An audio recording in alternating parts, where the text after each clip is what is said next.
Sorry, I'm trying to get Lynchian. So Lynch had a theory on cinema. It was about the cinematography, but it was about the shot.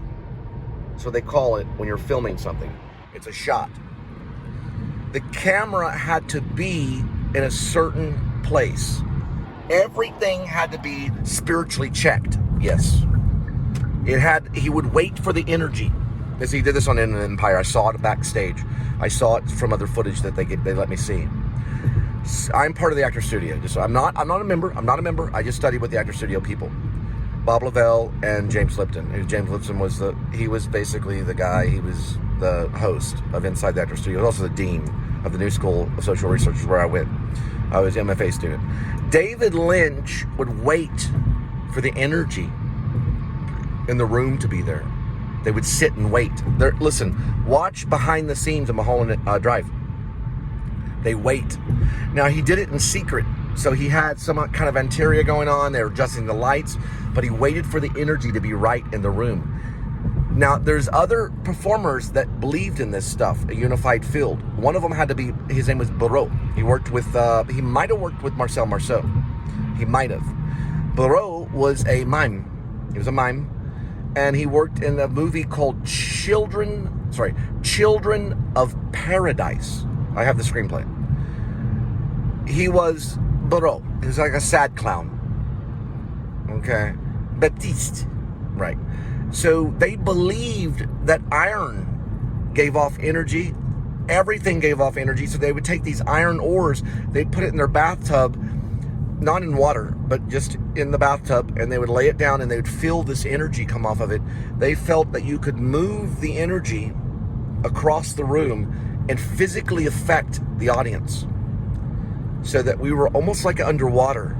And then if I moved my hand, the energy would go across the room into the audience, or into the theater house, into the audience, and it would affect them. So it was about movement. Lynch would wait for this energy to shift. There was an energy he had to catch, and he would wait, and then when it was right, then he would begin. So he would sidetrack his actors. He would talk about things, and he would wait for the energy to be right.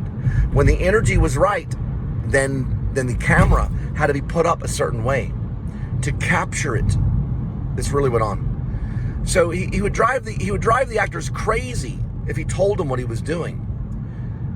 That's why he had Sissy Spacek take the, what was it called? It was called Straight Story. I talked to her about it. I talked to Sissy Spacek about it. I really did. He had her pick up this wood. It was like timber or whatever. It was like 4x4s or something like that. And he had to wait for the energy to be right.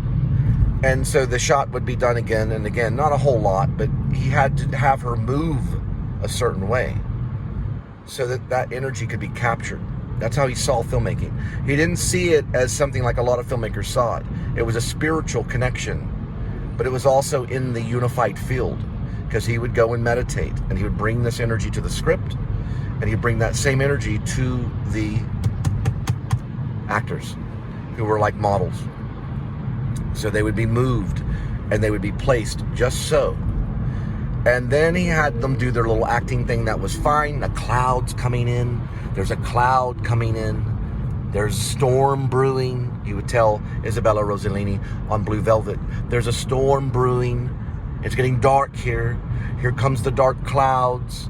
So he would get them in that energy, and then he would wait, and he would have the shot just perfect. So listen, in filmmaking, it doesn't always happen. It didn't always happen with David Lynch films. He didn't get everything he wanted on Dune. Dune was a failure to him. So the energy had to be there, and only he would attempt it if he had final cut, because he could find that energy in the editing. That became what's known as Lynchian. Is it part of Shepherds of Alaska? Absolutely. But is it going to be as pronounced? Probably not, because I'm probably going to be having help with an editor. So there'll be an editor involved.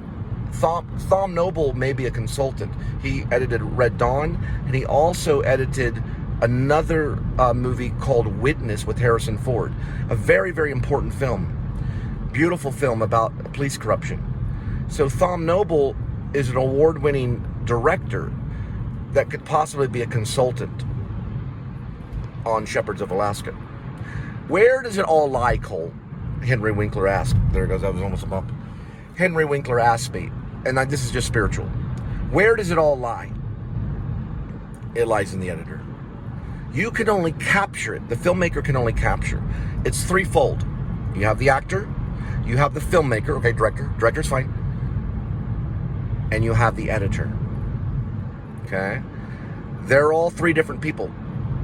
Now, Lynch was the editor on Eraserhead, but you have to go through all the credits and find out if he was the editor on everything else. Martin Scorsese was the editor of Woodstock, the documentary, but he did not edit Taxi Driver. He captured it as a filmmaker and a director. He did. He even used some of his voiceovers on it. I think his voice is on it. Regardless, he's in it. He acts in it. He's in the back of the cab.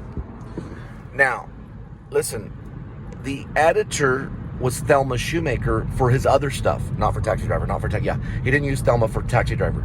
He used Thelma for other stuff. So what you're learning, like, all the other stuff, okay, a lot of stuff, but not Taxi Driver. Taxi Driver is another editor.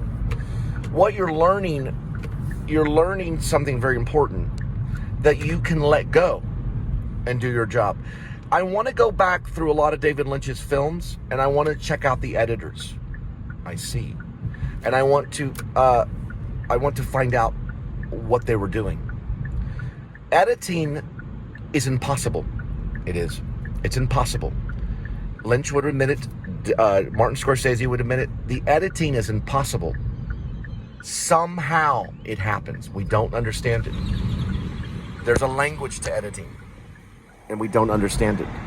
Filmmaking is capturing. It's like a net. You throw the net out, the fish come in. Are the actors the fish? We don't know. They might be. What is acting? It's living. It's portraying the character. Right. The director captures it because he has a vision. The editor allows the public to see it.